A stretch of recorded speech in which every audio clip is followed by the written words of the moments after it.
pussycat? Whoa, whoa, whoa, what's new, pussycat? I'm so happy. It's been so long since I had a kitten even near me. Welcome back as the weather warms up. Lots of us are spending more time outdoors with our pets or leaving doors open so they can spend time in the yard. And it only takes seconds for them to break for freedom and break your heart. Joining us now to talk about finding lost pets is the Animal Foundation's Director of Development, Andy Bishel.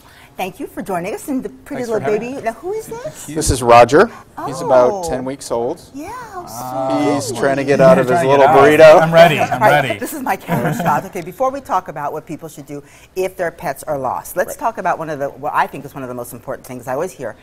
People should have pictures of their pets, recent Absolutely. pictures. Especially with cats. When you go looking for a lost cat and you're in a cat room with 12 other black cats, it can get confusing. So you want some pictures to, normally they'll recognize your voice in that, but definitely have pictures. It helps us, make the rehoming a little bit easier. Yeah. Now, last week we had a segment on about GPS collars for animals that get away.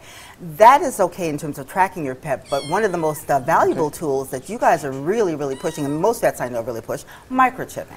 Absolutely. It's the single best thing you can do to get to rehome your pet. It stays with them.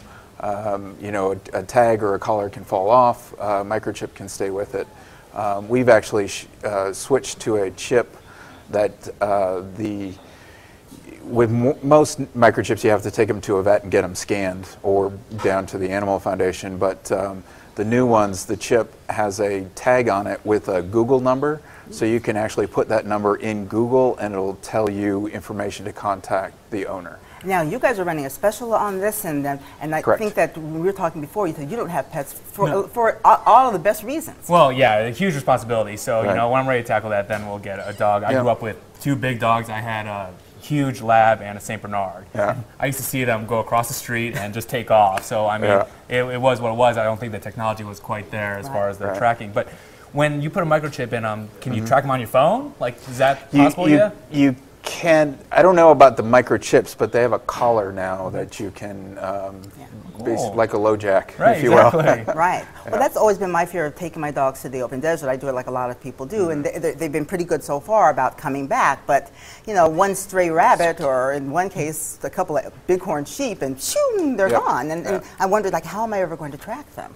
Now, you guys are running a special for microchips coming up. Yeah, 50% off microchipping through the month of June, all the way until July 4th. So June 1 to July 4, it's 50% off. So right around $25. And it stays with the pet for life. This is a great price, too, because I missed your last special when I got my latest puppy, and then I actually went to the vet to pay what the vets charge. Yes, if you want your microchip, go to the Animal Foundation. And it's really beneficial for us. We want people to have microchips, so we try to do some specials throughout, keep the costs low. We try to find sponsorships for free microchips where we can do events where we can, at Petapalooza, for example, be able to have a pet event where we can start tagging animals, so we need something to go on to get them back. Yeah. Now, when you saw your dogs running for freedom, what was the first thing that went through your mind? Oh, no. Like, how am I going to get them back? They usually made their way back, but it was like 15, 20 years ago, so it was a lot different. So what's the process? So if you did lose your animal and they are microchipped, what do you do? In Nevada, there's a 72-hour hold, so all the animals that are picked up by animal control or anybody within the city, county, or North Las Vegas, all those animals end up at the lead shelter run by the Animal Foundation. So we hold the animals for a minimum of 72 hours to try and rehome them. If they have a microchip, we